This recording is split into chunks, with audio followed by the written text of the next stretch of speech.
Pak Mil, Bu Mil mulai aneh. Teng, prang, ting. Naila tersentak bangun begitu mendengar suara berisik dari luar kamar. Suara apa itu? Naila bergegas menyalakan lampu kamarnya. Jam digital yang terletak di atas meja menunjukkan pukul 1.02 waktu Indonesia Barat dan Atlas tidak ada di sebelahnya. Apa yang dilakukan Atlas di luar tengah malam begini? Sambil menggulung rambutnya, Naila pun melangkahkan keluar kamar. Ruangan itu tampak gelap, hanya bagian dapur saja yang menyala, dan di sanalah Naila melihat suaminya sedang sibuk sendiri. "Kamu ngapain sayang?" "Astaga, prang!" Atlas terlonjak kaget sampai menjatuhkan spatula panas dari tangannya yang nyaris saja menimpa kakinya sendiri. "Astaga sayang, kamu benar-benar bikin aku jantungan." Atlas mengusap-usap dadanya. "Kamu yang bikin aku panik duluan. Tengah malam begini malah berisik sendiri. Aku kira maling tahu nggak? Ngapain sih?" Atlas cengengesan. "Ini, aku tiba-tiba lapar, jadi aku mau bikin mie." "Hah?" Kening Naila mengernyit heran. Selama menikah dengan Atlas, baru kali itu ia melihat suaminya lapar tengah malam. Padahal sebelum tidur mereka berdua juga sudah makan dan porsi makan Atlas cukup banyak juga. "Udah, kamu balik ke kamar lagi aja, entar malah kesenggol-senggol kalau berdiri di sini," ujar Atlas. Ia fokus untuk lanjut menyeduh mie instan itu. Naila tidak balik ke kamar, tapi hanya duduk di depan meja sambil memandangi suaminya itu. Hingga tidak lama kemudian, Atlas mendekat padanya membawa semangkok mie instan dengan topping 2 telur dan irisan sosis. "Ya Allah, kok porsi makan kamu jadi kayak porsi kuli gini sih?" desis Naila yang laki-laki bergidik heran. "Lapar sayang." Atlas menyeruput mie-nya, menirukan bintang iklan di TV. Kemudian ia menyuapi Naila. "Kamu mau nggak?" Naila menggeleng. "Ya udah, ibu hamil sebaiknya emang jangan makan mie instan," ujar Atlas. "Lah, tadi ngapain nawarin?" "Hehehe, cuma basa-basi aja." Atlas menyantap makanannya lagi. "Aku heran deh, aku yang lagi hamil kok malah kamu yang jadi aneh begini ya? Morning sickness, makannya banyak, dan sekarang ngidam juga." "Enggak, aku enggak lagi ngidam. Aku cuma lapar aja sayang," bantah Atlas. "Sama aja." Naila mengusap perutnya sendiri. "Nah, nanti kalau udah lahir jangan suka makan tengah malam ya, gak sehat." Atlas tertawa kecil. "Semua bayi itu selalu bangun tengah malam untuk minta ASI. Maksud aku tuh kalau nanti udah gak bayi." "Gak apa-apa lah, lebih bagus anak doyan makan daripada anak gak mau makan kan?" "Dua-duanya gak bagus, yang bagus itu makan secukupnya," tegas Naila. "Siap Kanjeng Ratu, siap." Atlas bangkit mencuci mangkoknya yang sudah kosong. Itu mau ngapain?" seru Naila ketika Atlas mulai membuka kulkas. "Hehehe." Atlas nyengir sambil makan coklat, yang membuat Naila jadi geleng-geleng kepala melihat tingkah suaminya itu. "Balik ke kamar yuk, aku ngantuk nih." Atlas mengusap pundak Naila. Naila mendelik. "Kamu habis makan mau langsung tidur?" "Ngantuk sayang." Atlas memasang tampang memelas. "Enggak," tegas Naila. Atlas berdecak sambil memberenggut. "Kasihan banget anak aku nanti punya ibu galak begini." "Excuse me, coba tolong diulangi lagi Mr. Atlas." Naila memelototkan matanya.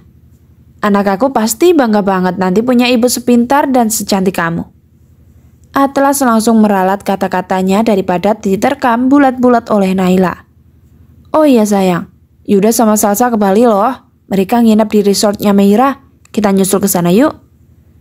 "Bapak Atlas, kalau mau jadi bapak itu harus rajin nabung, rajin cari duit, bukan malah jalan-jalan mulu." "Hah, kamu salah. Justru lagi hamil itu harus sering jalan-jalan, biar happy-happy terus. Baby moon istilahnya," debat Atlas. Naila mendengus. "Aku getok ya pala kamu nanti. Baby moon itu kalau udah 5 bulan, 6 bulan. Lah ini si perut kamu masih datar begini masa udah baby moon aja? Naila bangkit berdiri. Aku mau lanjut tidur. Aku ikut. Atlas menyusul istrinya. Belum boleh sayang. Minimal tunggu 1 jam dulu baru boleh tidur. Aku besok pagi harus kerja loh. Siapa suruh makan tengah malam? Awas ya kalau kamu baringan. Tegas Naila lagi saat mereka sudah naik ke atas tempat tidur. Atlas terpaksa duduk sambil menyandarkan punggungnya, sementara Naila sudah berbaring dan memejamkan matanya. Sayang. Atlas masih mengajak Naila bicara. Naila menyahut sekenanya. Kamu gak kepengen sesuatu ya? Tanya Atlas. Apa sih Atlas? Ini aku mau tidur. Tunggu dulu. Naila membuka kelopak matanya lagi. Apa? Kepengen apa? Hah? Maksud aku, kamu tuh gak pengen nyidam sesuatu gitu? Aku kan juga pengen rasain jadi suami siaga yang nyariin mangga muda buat istri tengah malam gitu loh. Sayang, biar berasa vibe-nya mau punya anak. Kayaknya aku emang lagi pengen sesuatu. Apa? Atlas bertanya antusias. Aku pengen kamu diem, jangan berisik. Aku mau tidur, oke? Itu mah gak nyidam namanya. Atlas memenyunkan bibirnya lagi. Sebenarnya tadi pagi Atlas sudah mengantar Naila ke kampus, tapi pukul 11:30 siang, dia balik lagi ke tempat kerja istrinya itu karena setelah jam makan siang, nanti Naila akan mengisi seminar di luar kampus dan Atlas akan berniat untuk menemaninya. Atlas mendatangi ruangan Naila, tapi Naila tidak ada di sana. Dari jadwal yang tertempel di kaca ruangan itu, Atlas mengetahui bahwa Naila masih mengajar di sebuah kelas. Atlas pun memutuskan untuk menunggu di depan ruang kelas itu. Sekitar 15 menit menunggu, pintu kelas itu pun terbuka. Naila keluar lebih dahulu, kemudian barulah disusul oleh mahasiswa. Loh, kok kamu di sini? Naila heran melihat keberadaan suaminya itu. Surprise! Atlas merentangkan tangannya untuk memeluk, tapi Naila langsung menahan tubuh Atlas. Ini kampus, jangan asal peluk-peluk, malu tahu. Naila mengingatkan. Kan yang aku peluk juga istriku sendiri. Udah sah Naila. Tapi tetap saja nggak etis kalau dilihat sama mahasiswa-mahasiswiku di sini. Terang Naila. Lagian kamu ngapain sih ke sini? Aku mau nemenin kamu seminar, tapi sebelum itu kita makan dulu yuk. Atlas menggandeng tangan Naila.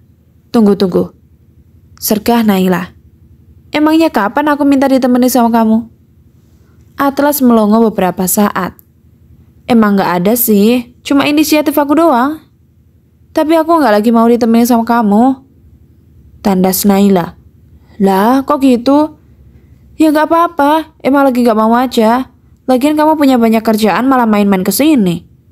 Sungut Naila. Loh, kok main-main sih? Aku kesini karena perhatian sama kamu loh. Kan aku gak mau istri aku yang lagi hamil ini nanti kenapa-napa. Naila menghembuskan nafas. Kamu pikir orang kalau lagi hamil itu langsung lemah gak berdaya ya? Aku baik-baik aja Atlas, please deh gak usah lebay gitu. Udah, mending kamu balik lagi ngurus kerjaan kamu sana, biar cepat juga selesainya. Tapi aku kan mau nemenin kamu sayang. Tapi aku kan lagi gak pengen ditemenin suamiku. Debat Naila. Aneh deh kamu, diperhatiin bukannya senang malah marah. Sungut Atlas. Terus nanti kamu mau pergi seminarnya pakai apa? Aku gak kasih izin ya kalau kamu pakai goker. Naila berpikir sejenak. Kamu coba telepon Fatir deh. Siapa tahu dia lagi gak sibuk. Terus minta tolong dia buat anterin aku. Hah? Fatir? Atlas semakin dibuat terperangah. Kamu nolak ditemenin sama suami kamu sendiri, terus sekarang malah minta ditemenin sama cowok lain. Kalau nggak Fatir, Noah deh. No! Atlas memotong dengan tegas begitu nama Noah disebut. Biar aku telepon Fatir sekarang. Ya, Atlas tentu lebih percaya Fatir daripada Noah. Buruan Atlas, aku nggak punya banyak waktu loh. Desah Naila. Iya sabar. Meskipun benaknya masih tidak mengerti dengan tingkah aneh istrinya itu, Atlas tetap mengalah untuk menghubungi Fatir daripada membiarkan Naila pergi sendirian. Udah jadi istri, tetap gengsi. Kamu ngapain lagi sih di sini? Sana balik ke tempat kerja kamu, ujar Naila setengah mengusir ketika Atlas masih bertahan di lobi fakultas setelah menelpon Fatir. Aku tungguin sampai Fatir datang dulu, balas Atlas. Kan Fatir juga udah bilang kalau dia udah OTW ke sini. Palingan sebentar lagi juga datang. Pokoknya aku tungguin Fatir dulu, tegas Atlas. Lagian kenapa sih kamu kayak nggak mau banget ada aku di sini? Oh, aku tahu. Jangan-jangan kamu punya gebetan berondong ya di sini. Dan kamu sekarang lagi takut kalau berondong kamu itu cemburu ngelihat aku ada di sini? Hah? Aku tahu orangnya. Mahasiswa kamu yang anak band itu ya? Tuding Atlas kemudian. Naila menaikkan bibir atasnya sambil bergidik heran. Badan kamu lagi panas ya? Ngaco banget ngomongnya. Kamu yang ngaco, Naila. Itu Fatir udah datang, aku mau pergi dulu. Naila langsung bangkit berdiri begitu melihat mobil Fatir. Atlas mengekor di belakang. Lah, lo kok di sini juga, Atlas? Fatir bingung melihat pasangan itu. Gue pikir lo lagi ada kesibukan, makanya gak bisa nemenin Naila. Bukan, Tir. Gue gak sibuk kok. Dan kalaupun lagi sibuk, pasti akan luangin waktu buat dia. Tapi sayangnya, istri tercinta gue ini yang lagi kena sindrom gak mau dekat-dekat suami. Ekor mata Atlas melirik pada Naila, terang-terangan menyindir istrinya itu. Hah? Gimana? Fatir semakin dibuat bingung. Naila mengibaskan tangannya. Gak gimana-gimana kok, Tir. Kita langsung cabut sekarang ya. Acara gue udah mepet soalnya. Oh gitu ya, oke. Fatir menyahut lirih dengan ekor mata yang masih melirik pada Atlas, mempertanyakan ada apa sebenarnya. Kamu ngapain duduk di depan? Sergah Atlas saat Naila sudah mau masuk mobil Fatir. Walaupun Fatir itu teman aku tetap bisa cemburu ya. Pindah duduk di belakang. Tawa Fatir sudah mau menyembur melihat tingkah temannya itu, tapi masih berusaha ia tahan. Gak usah lebay gitu deh, Atlas. Kalau aku duduk di belakang, Fatir bakal jadi kayak supir. Jahat banget ya kamu. Sungut Naila. Pilih pindah duduk di belakang atau aku yang nganterin kamu, tegas Atlas. Hish. Naila mendengus kesal sambil pindah duduk di belakang. Atlas melongo. Ternyata segitu tidak maunya Naila diantarkan olehnya sampai lebih rela untuk pindah duduk di belakang. Fatir tidak bisa lagi menahan tawanya. Hamil muda tuh bikin suami istri jadi absurd ya, celetuk Fatir. Pokoknya itu istri gue lo jagain sebaik mungkin, jangan ngebut-ngebut. Terus nanti pas udah di lokasi, lo bantuin juga bawain tasnya ya, ujar Atlas. Tangannya perlu digandeng juga nggak? Seloroh Fatir.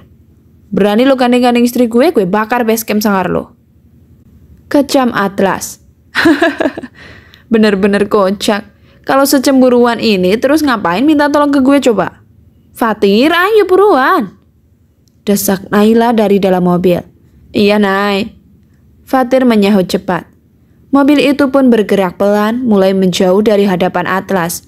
Tapi Naila masih dapat melihat wajah Atlas dari spion yang masih menatap ke arah mereka, hingga ia melihat seorang mahasiswi menghampiri Atlas. Fatir, stop, Tir, seru Naila tiba-tiba. Fatir langsung memberhentikan mobilnya. Ia menoleh ke belakang. Kenapa, Nay? Ada yang ketinggalan? Kayaknya gue gak jadi minta ditemenin sama lo. Thanks ya, Tir. Naila langsung keluar dari mobil itu, meninggalkan Fatir yang masih terbengong-bengong dengan tingkah anehnya. Naila berjalan cepat menghampiri Atlas. Mas, kamu udah nungguin aku dari tadi ya? Naila langsung menggandeng Atlas dengan mesra. Atlas melongo bingung. Pertama, ia heran bagaimana Naila bisa kembali lagi ke sebelahnya. Bukannya tadi Naila sudah pergi dengan mobilnya Fatir. Kedua, Atlas juga heran karena istrinya itu memanggilnya dengan sebutan Mas. Mahasiswi yang tadinya bicara dengan Atlas pun turut bingung. Oh, ini suaminya Bu Naila, lirihnya dengan wajah yang memerah menahan malu. Iya, ini suami saya, jawab Naila penuh penekanan dengan senyuman sarkas dan tatapan tajam. Oh, maaf ya Bu, tadi saya pikir senior. Mahasiswi itu menundukkan kepalanya berkali-kali sebelum berlalu pergi. Ternyata aku masih sekeren itu ya? Sampai-sampai mahasiswa ada yang pikir aku mahasiswa? Ujar Atlas dengan seringai tipis. Naila mendelik. Terus kamu ngerasa bangga sekarang? Harus enggak sih? Awet muda itu prestasi loh. Naila langsung berkacak pinggang. Kamu tuh bener-bener ya Tras? Udah punya istri, bahkan sebentar lagi mau punya anak. Jadi bapak-bapak masih aja ganjen. Aduh, siapa yang ganjen sih, Nay? Bukan aku yang nyamperin dia loh, tapi dia yang nyamperin aku. Kayaknya dia masih maba, terus nanya perpustakaan sebelah mana. Alah, harusnya kamu tahu kalau itu cuma modus doang. Bilang aja kalau kamu stop ngomel-ngomelnya. Tandas Atlas. Lagian kamu kenapa balik lagi sih? Bukannya tadi udah pergi sama Fatir ya? Naila menelan ludah dan menggatupkan rahangnya. Aku berubah pikiran. Ucapnya lirih. Hah? Atlas mengernyit bingung. Ya, aku berubah pikiran. Kayaknya aku mau ditemenin sama kamu aja. Soalnya setelah aku pikir-pikir, di acara itu kan banyak orangnya. Nanti malah ada yang salah paham kalau ngelihat aku sama Fatir. Dalih Naila. Atlas menyipitkan matanya dan menatap Naila penuh selidik. Ini karena kamu gak mau nanti ada orang yang salah paham? Atau karena cemburu ngelihat aku sama mahasiswa tadi? Bola mata Naila terbelalak. Enggak, aku gak cemburu. Bantahnya. Aku tuh cuma mikirin citra baik aku dan cerita baik pernikahan kita juga. Atlas mesem-mesem. Tingkah istrinya itu benar-benar menggelitik perutnya. Sudah nikah, tapi masih saja super gengsi. Atlas, ayo. Aku udah mau telat. Naila menarik tangan Atlas. Begitu keluar dari kelas praktikum, Rahel pun langsung menyalakan ponselnya.